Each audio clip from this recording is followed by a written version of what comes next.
Ketika kita menjual kunci kayu, doa, ada konsumen yang kebetulan non muslim memesan gantungan kunci bentuk ini mancing-mancing kali kena lagi yang lama aja belum selesai. Ini trauma pula saya nampaknya. Sebaiknya kita bagaimana Pak Ustadz? Semalam saya mendengar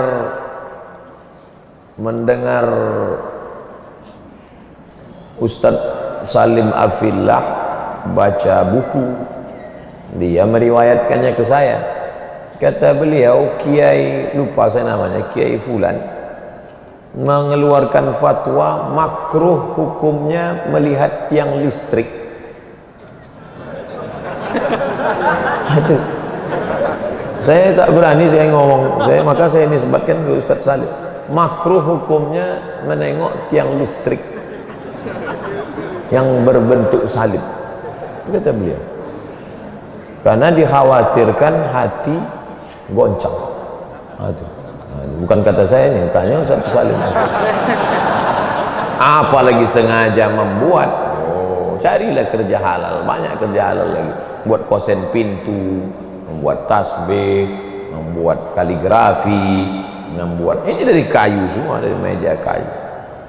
Ustadz, kalau misalkan ada khotib sholat Jumat yang waktu khutbah salah satu dari 5 rukun khutbah itu ada yang lewat, apakah kita makmum sholat Jumat itu ngasih tahu? Ya, antum yang sedang itu khotib di atas mimbar kasih tahu, Pak Khotib itu lupa sholawat tadi.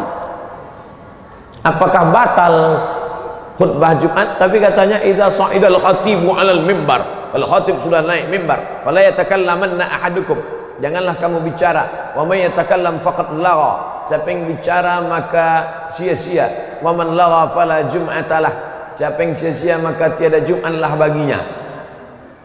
Bagaimana itu Pak Ustaz? Coba tengok hadis lain. Ketika Nabi sedang khutbah, tiba-tiba ada seorang laki-laki di pintu masjid Nabawi mengatakan, halakatil amwal, onta kami sudah mati, korma kami sudah kering, hancur kampung halaman kami, berdoalah ya Rasulullah. Nabi tak marah, Nabi tak katakan diam. Langsung Nabi mengangkat tangan, itulah istisqa, minta hujan saat dalam khutbah Jumat. Artinya jamaah boleh bicara kepada khatib, maka dia sampaikan. Rukun khutbah itu 5, kan banyak. Alhamdulillah, wassalatu wassalamu ala rasulillah, Allahumma salli ala sayyidina Muhammad wa ala ali Muhammad. Ya ayyuhalladzina amanu taqullaha haqqa tuqatih, usikum wa nafsi bitaqwallah, Allahumma filil muslimina wal muslimat. Cuma 5 saja. Alhamdulillah, salawat, ayat, wasiat takwa, doa, cukup. Laki-laki yang ada di sini semua wajib menghafal rukun khutbah dan mengingatnya ini. Mana tahu nanti antum dalam suatu daerah anak-anak muda KKN sampai di situ pengumuman dari masjid, hari ini kita tidak ada sholat Jumat karena khotibnya baru meninggal. Antum harus naik ke atas. Naik antum ke atas, antum baca Alhamdulillah, wassalatu wassalamu ala rasulillah, ya ayyuhalladzina amanu taqullaha haqqa tuqatih, usikum wa nafsi bitaqwallah. Udah, duduk antum.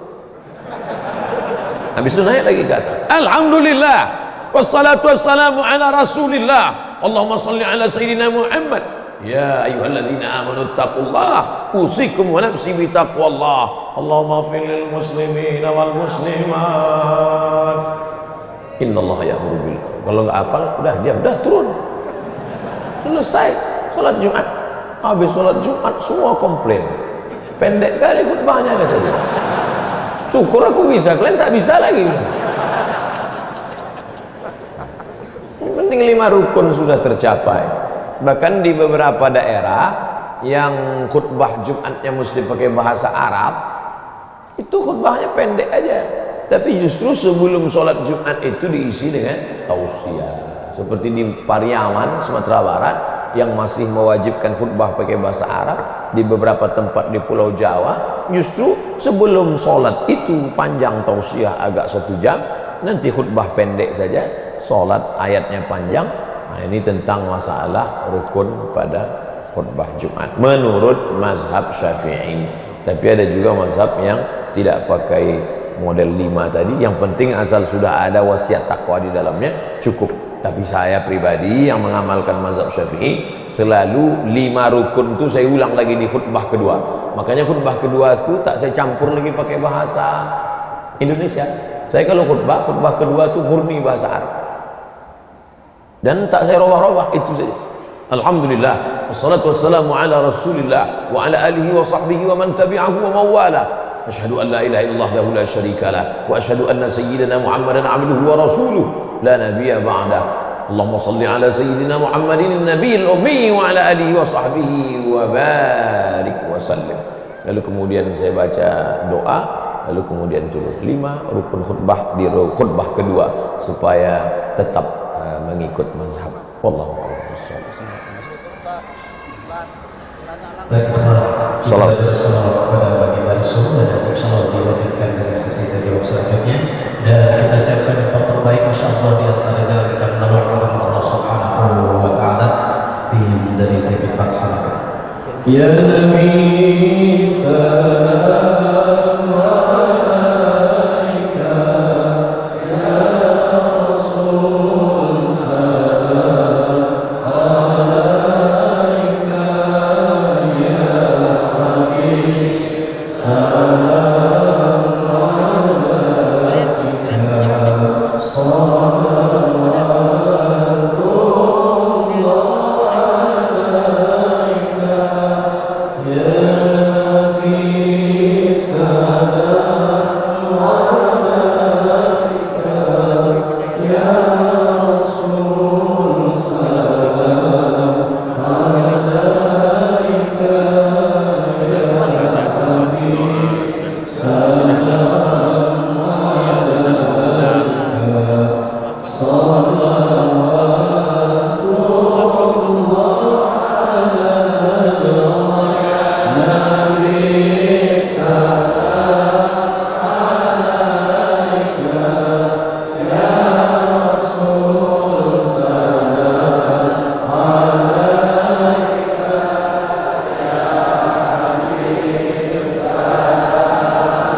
Assalamualaikum warahmatullahi wabarakatuh. Bagaimana cara menghafal cepat mutqin? Tentu lain tempat, lain ustadz, lain metode yang dipakai. Kami dulu di Al-Azhar 1 tahun 2 juz, tahun 2 juz, tahun 3 2 juz, tahun 4 2 juz. Pertama dihafal sebelum subuh, karena kepala kita masih kosong, memorinya masih kuat. 1 halaman, hafal 1 halaman. Setelah hafal diulang-ulang dalam sholat sunat, qabliyah subuh, qabliyah zuhur, sholat zuhur, qabliyah ba'diyah zuhur, qabliyah asar, sholat asar, qabliyah maghrib, ba'diyah maghrib, qabliyah isya, ba'diyah isya. Kemudian diulang lagi, ditulis. Innallaha la yastahi an yadriba mathalan ma ba'udatan fama fawqaha. Karena metode menulis itu menguatkan. Tulis tumban. Dihafal sebelum subuh, terhunjam dia di kepala, diulang. Karena kepala kita ini sama seperti 1 kali baca titik, titik, titik, 2 kali baca titik, titik, titik, 3 kali baca garis, garis, garis, 4 kali baca garis agak panjang, 5 kali baca garis menyatu, 5 kali garis tipis, 6 kali garis tebal. Kuat dia waktu sebelum subuh itu di kepala. Diulang-ulang dalam sholat dengan pertolongan Allah, doa para malaikat, dibantu dengan tulis. tapi dia bisa juga hilang. Syakautu ila waqi'in su'a hifzi, aku melapor kepada Imam Waqi' tentang hafalanku yang kacau. Fa arsyadani ila tarkil ma'asi, dia pesankan padaku tinggalkan perbuatan maksiat. Di annal ilma nurun, karena ilmu itu cahaya. Wa nurullahi la yuhda lil 'asi, cahaya tak akan diberikan pada perbuatan orang pelaku maksiat. Oleh sebab itu jauhi perbuatan maksiat. Bagaimana doa supaya kita mendapatkan perempuan yang kita sukai? La tadharni fardan wa anta khairul warisin. La tadharni fardan, la jangan, tazar kau biarkan, ni aku, fardan sendirian. La tadharni fardan, jangan kau biarkan aku sendirian ya Allah. Wa anta khairul warisin, engkau sebaik-baik pemberi waris. Oleh sebab itu tak ada di situ sebut cantik Pak Ustaz, tak ada sebut situ yang kita sukai. Kadang kita suka hari ini, besok kita tak suka lagi. Kadang hari ini nampak kita dia yang paling cantik, rupanya besok ada yang lebih cantik lagi. Jadi kita minta kepada Allah bukan yang sesuai dengan kehendak kita, tapi yang sesuai dengan ridha Allah Subhanahu wa ta'ala. Bahwa sesudah itu dapat satu lagi, berarti itu lebih diridhai Allah. Saya mau minta doa supaya cepat menghafal Quran. Allahumma ansur alaina min khazaini rahmatika, ya Allah tebarkanlah kepada kami dari perbendaharaan rahmatmu.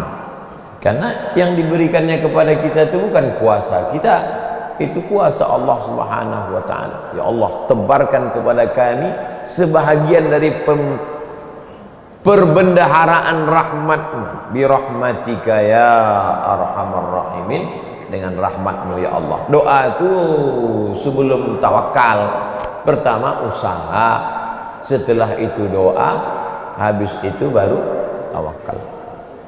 Saya mahasiswa dari Bogor, berasal dari Sulawesi, mau bertanya bagaimana cara mengundang Ustaz. Nanti saya balas di nomor yang kasih, saya balas kasih nomor. Cara tidur yang tidak membatalkan wudhu itu bagaimana? Disebutkan dalam kitab ditulis oleh Imam Al-Muzani dan Imam Al-Buwaiti, murid dari Imam Syafi'i yang mulazamah dengan Imam Syafi'i. Mereka tulis yang dalam bidang usul fiqihnya ditulis oleh Imam Rabi' Al-Muradi, itulah kitab Ar-Risalah. Sedangkan dalam kitab fiqihnya disusun oleh Imam Al-Muzani, Imam Al-Buwaiti, itulah kitab Induk. Di situ disebutkan duduknya maaf cakap. Kedua apa tempat duduk kita itu apa namanya? Nanti tulis. Saya agak takut saya ceramah ini sekarang. Pantatnya menempel ke lantai, menempel ke lantai, tidak bersandar. Selama menempel ke lantai itu, duduk antum itu menempel, nah itu tidak batal, walaupun ngences, walaupun berbunyi, tak batal. Tapi kalau sampai antum maju ke depan, telungkup antum, batal. Saking kan ngantuknya telungkup ke depan, terangkat kan, batal. Karena waktu terangkat itulah anginnya keluar. Atau antum menyandar ke dinding, menyandar ke tiang. Nah, maka yang duduk di tengah ini, nah ini tak batal. Tapi yang agak dekat-dekat tiang, itu ragu saya. Jangan miring ke kanan, jangan miring ke kiri. Nah, duduk menempel. Insya Allah tak batal karena rapat dia. Kalau ragu Pak Ustaz, batal apa enggak batal? Batal enggak batal? Jangan kau batalkan salatmu hatta tasma'a sautan au tajida rihan, sampai kau dengar ada suara atau kau cium bau. Dua indikasinya, terdengar suara atau tercium bau. Karena ada yang tak bersuara tapi berbau. Mohon doa untuk anak saya Pak Ustadz, Farisa Amalia Arifin binti Syamsul Arifin, sakit sudah 2 tahun, dari pesantren At-Taqwa. Nanti di akhir kita doakan untuk Anandani dan untuk semua kita doa insyaallah. Ibu saya mu'allaf Chinese, masuk Islam, menikah dengan bapak saya. Yang saya tanyakan, bagaimana kalau saya berdoa untuk kakek nenek saya yang bukan Islam, sampai apa tidak Pak Ustaz? Maka nastighfaru Ibrahim li abihi illa am mau'idatin wa'adaha iyyah. Ibrahim berdoa untuk bapaknya Azar, mati dalam keadaan kafir, lalu dimintakannya doa. Itu illa am mau'idatin, karena janji saja, karena dulu dia berjanji, la illam tantahi wahai Ibrahim, kalau kau tak berhenti mendakwahi aku, menceramahi aku, la arjumannaka, ku lempar kau pakai batu, wahjurni maliya, pergi tinggalkan aku, pergi sana, pergi. Apa kata Ibrahim? Sa'astaghfiru laka rabbi. Ini dia janji, akan ku mintakan ampun kepada Allah atas dosa-dosamu wahai ayahku, innahu kana bi hafiya, sesungguhnya Allah mengabulkan doaku. Sudah janji, al-wa'du dain, janji adalah utang. Walladzina hum li amanatihim wa ahdihim ra'un, orang beriman itu menunaikan janji. Maka janji itu dia tunaikan. Adapun Ibrahim mendoakan bapaknya itu yang tak bersyahadat tiada Tuhan selain Allah itu hanya janji. Falamma tabayyana lahu annahu aduwwun lillah, ketika sudah jelas bapaknya itu musuh Allah, tabarra'a minhu, dia pun melepaskan diri. Itu dalil tak boleh mendoakan orang yang tidak ahlul qiblah, bersyahadat asyhadu an la ilaha illallah. Lalu bagaimana kita mendoakan dia? Aku serahkan kepada Engkau ya Allah, serahkan kepada Engkau ya Allah. Seperti Nabi Isa alaihissalam, in tu'azibhum fa innahum ibadu, kalau kau azab mereka, mereka adalah hamba.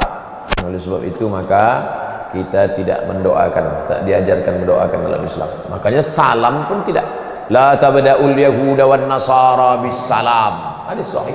Jangan kau mulai mengucapkan salam kepada Yahudi dan Nasrani. Tak boleh kita mengucapkan salam, assalamualaikum warahmatullahi, karena di dalam itu ada doa keselamatan untukmu, rahmat Allah untukmu, berkah Allah untukmu. Tak boleh.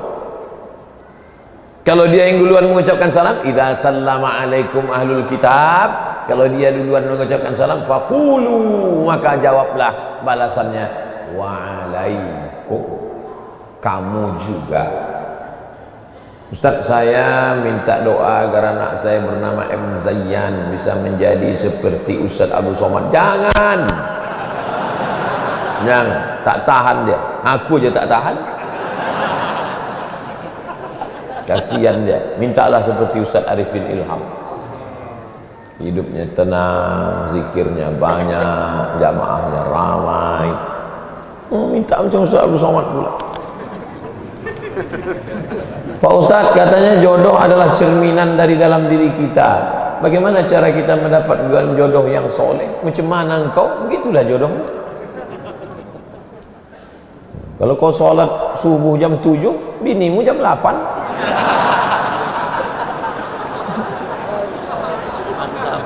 Oh, minta bini yang soleha, kaya, cantik, beriman. Oh, tak sembahyang. Sembahyang sholat Idul Fitri pun masbuk. Mana? Tak sesuai. Oleh sebab itu yang sekarang belum menikah, perbaiki dirimu, taubat nasuha, at-taibu minadz-dzambi kama la dzambalah. Orang yang taubat dari dosa-dosanya seperti orang yang tak berdosa. Perbaiki diri, tubu ilallahi taubatan nasuha. Mudah-mudahan yang sudah hijrah ini, ayyul hijratu afdal, hijrah apa yang paling afdal ya Rasulullah? Rasulullah SAW menjawab, man hajaras sayyiat, orang yang meninggalkan perbuatan silap, salah dan dosa. Oleh sebab itu mudah-mudahan yang sudah hijrah menggabungkan diri dengan komunitas hijrah, mudah-mudahan dipertemukan dengan jodoh yang baik-baik.